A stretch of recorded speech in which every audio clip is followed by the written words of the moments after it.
খালি আওয়ামী লীগের দল না ধরেন, আওয়ামী লীগ দেশে মারছে, আওয়ামী লীগ দেশে শান্তি ফিরে আনছে, সুখ ফিরে আনছে। 26 বছর পরে আওয়ামী লীগ ক্ষমতায় দেশটারে সোনা দিয়া বাইনা থুয়া গেল, করছে ঋণ, মারছে মানুষ, কেন মারছে? তারা প্রাপ্য এটা। কাকা ওই সময় যদি রাজাকারি করে থাকে, আমার মার ইজ্জত যদি সে দেখা দিয়া লুটাইতে পারে, তাহলে আজকে তার কি হওয়া উচিত?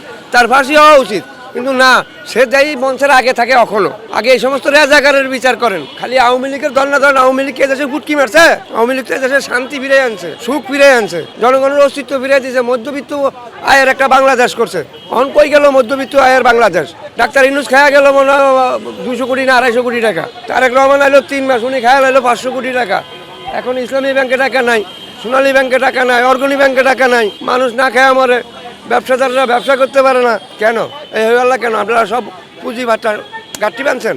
দেশের করুণ অবস্থা। আওয়ামী লীগ অবশ্যই ফিরবে। আওয়ামী লীগ দেশের ভাব দেখতে, চুপ দিয়ে থাকার উদ্দেশ্য হলো এরা কি করে, এটা চিত্রটা জনগণ দেখুক। এরা যখন হই হাল্লা করে মাঠে উঠে যাবো না, তখন দেখবেন কত ভাইবো না ফলে যাইতে। আওয়ামী লীগ এরকম শক্তিশালী একটা দল এই দেশে। আওয়ামী লীগের 100 হলো 70%, আর এখন সবার হলো 30%। এরা 30% নিয়ে জাল জুয়া চুরি এগিয়ে করতেছে।